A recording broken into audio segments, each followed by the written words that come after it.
So Willem, here we are again in another Toyota, another upgrade on a vehicle that's been around for a while now. But this time it's the updated Toyota Hilux GR-S. And there's a couple of differences now. There are indeed. And I think not completely insignificant changes. I think what Toyota have done is made, I don't want to say much better bucket, but yeah, it's a different bucket for standard bucket. The ride quality did really improve. And it's all thanks to the new design of the rear shocks, especially, that's now sitting on the outside of the chassis and coming straight down onto the rear diff. Yeah, I think it's also, it has the wider track, so I think the combination of the wider track, the new upgraded suspension, it's got a decent set of EF filters on, and it just feels a lot more planted than the previous generation. I mean, the wider track, that's 155 millimeters wider than the standard Hilux. That's about 70 millimeters on each side that you're increasing, and in the front that's 135 millimeters wider. So it's got a wider stance, and it looks beefy. It does. No, it does. It looks a lot beefier. It looks a lot more sort of camelman-ish. It looks good now. It looks like a sort of a big bucket, like a bucket should. It's still, the shocks that they've got on now is KYBs. Apparently they're very very good shocks. I think they said 44 millimeter dimension shock, so it's got bigger dampers, and you feel it. I mean, we were on the dunes and it did sit lacquer in the turns and everything. No, it did, and also and more to an overlanding kind of drive. We also drove over the Prince Alfred, yeah. Prince Alfred Pass, which is more the kind of thing which, overlanders are going to be doing. And I'll tell you what, my tyre pressures are 1.8 at the back and I think 2 in the front. And really, the roading track, well, it's a massively comfortable drive. Well, we're sitting now in a vehicle that is what now 15 years on the market. Yeah. So this probably is the last hurrah for this generation Hilux. Oh, no, absolutely. And the GR-S now is going to come in at just under R1 million, at 999,000 rand, which is, it's a hell of a lot of money for, honestly, not really a lot of new technology. I don't think, I mean, we say R1 million rather blithely, but that's what vehicles cost now. If you look at it, it's a very decent one. It has, the setup is very good, the ride quality is very good. Sure, the interior is fairly outdated. The infotainment thing, that's old. That certainly, I'm sure when the new one comes out, that'll be significantly different. But what I do like there is still this old style, the analog cluster in front of you. So you can see what your revs are, you can see what your speed is, fuel, your temperature, and in the middle there's enough information in terms of your consumption and temperature, everything you need to know is in front of you. It's lots of behind. I'm not a huge fan of big digital clusters. Willem, the other thing that is noticeable in this vehicle is the active and passive driver assists that we've got here. It is still, it's there, but it's not as refined as some of the other brands. And I'm sure that when we see the new generation Hilux that might be coming around next year, maybe 2026, we will see much more advanced driver assistance coming back. This doesn't have lane keep assist. It's more of a lane warning. Yeah, so it's not as intrusive. It does work different, but I do think that in the next couple of months we'll see the new Prado, and I think that'll be an indication of the kind of technology we're going to be seeing in the new Hilux when that comes around. Probably Q4 2025, maybe Q1 2026. Toyota South Africa aren't saying much about it, but that's kind of indicative of where we think it will launch. So this vehicle has got a drastically new front look. I mean, the bumper has changed quite a bit. I mean, it's got those air vents on the side that goes over the wheels for aerodynamics. The grille is slightly different. You've got that big bash plate at the bottom that is standard on this vehicle, and we had a look at it's about a 6-7 millimeter metal plate that they've got there. So it's not a finicky thing that they've got at the bottom there. No, it's not a piece of plastic that they just it actually, you know, serves a function and will protect the underbody.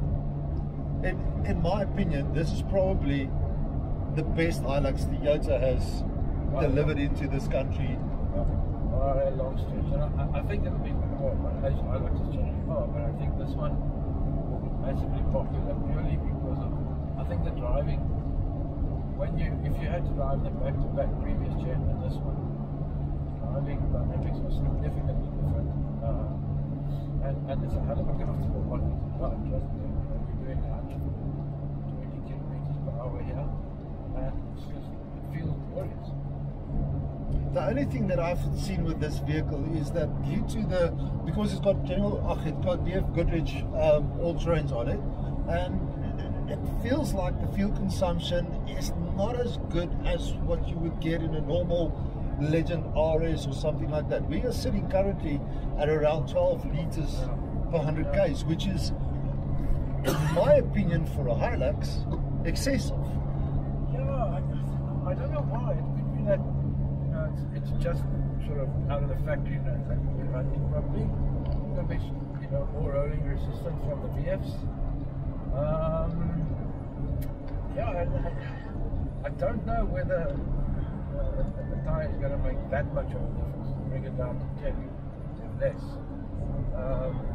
Thing is now, you know, if you slap on a trailer or an off-road caravan, then you're looking at 14. Yeah. And then it becomes quite fuel expensive.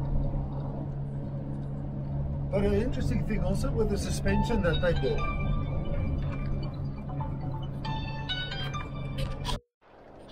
So interesting thing also with the suspension, what they did is that they increased the ride height of this vehicle as well, and it gives us an extra 20 millimeters of ground clearance. The funny thing with the shift of where the shocks are situated, they're not at an angle anymore, and they're coming straight down next to the wheel, which is actually, when you look at it from the rear, it looks like it might interfere with ground clearance next to the wheel. But it does. You know, I mean, we haven't got the complete statute, but it does look like that bottom shock mounting is going to affect your ground clearance. And you know, I don't know, it may be an issue, but generally, I mean, unless you're going to be some serious rock crawling and boot pass type driving, I don't think it'll be too much of an issue. I mean, we were saying last night, you know, Land Cruiser is exactly the same, similar setup, and nobody seems to be complaining about that. Yeah. So in the rear, in the bin, it's rubberized, this one. It's got a couple of LED lights, and there's two 12-volt outlets. Yeah. It's a pity we don't have the 220-volt outlet with like maybe a 5 or 800 watt inverter on it. Just to plug your fridge in or what have you. Yeah. Yes, the 12 volt will help, but as you said earlier as well, you don't see driving this bakkie through Namakwa that socket is going to stay in there. It's going to stay in. So, you know, I mean, you can, there's no doubt, you know, you will be able to change it and put Brad Addison kind of thing that's on it. But yeah, I do think that modern bakkies, modern overland kind of vehicles do need some form of inverter in it, and I'm almost sure that when the new one does come up, it will have an inverter in it. But yeah, all in all, the Bakkie drives much better than any other Hilux we've driven. Yeah, by long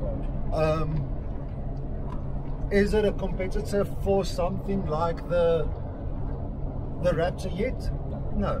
Is it a competitor for something like the Arctic truck from Isuzu? Definitely. This engine is still more refined. This drive is still better. But yeah, the interior is still a bit outdated. It is starting to show its age. But I mean, the seating in this thing is nice. It's got the beautiful leather stitching that says GR. It's got like a suede seating in the middle, which we don't really agree upon. But nice lumbar support. It hugs you nicely when you go through the corners and over the dunes. But overall, decent vehicle. Will you buy it? You know, I would. I'm not just saying that. I do. 900k is a lot of cash, but that's what they cost. So, but you already do have the suspension. So if you want to convert it into an overlanding type of vehicle, you don't have to start worrying about putting on different suspension, tires, and everything else. That's all. The big numbers already done. And honestly, at 999,000, it sounds like a hell of a lot. But we also had the discussion earlier. The last KZTE bullnose Hilux that came out in 2004 was selling at 240,000 rand, and we went crazy when that happened. Yeah. When the Legend 45 did the run out of the previous gen Hilux, they were selling at 520, 530,000 rand. Now we've got the run out of this vehicle. Well, we say run out because we expect within the next year we will see a new Hilux. We're selling at R1 million for this vehicle. So inflation. That's what top end Bakkies cost. Ford, Isuzu, Toyota, VW. That's what you're looking at, unfortunately. And it's not just the manufacturer's fault. It's a combination of factors that include government taxes and all the other things that we have to contend with in this country, and that's unfortunately the reality. But yeah, guys, this is the new Hilux GRS, and if you like stuff like this, please like, share and subscribe. Hit the bell icon so that you get information. And Willem, thanks for joining me on this launch again. We'll probably see each other again when we do Prado in July. In Mozambique? In Mozambique. We're looking forward to that. That's going to be interesting. Anyway, guys, thanks for watching. Thanks, Willem. Have a lucky one. Lekker. Cheers.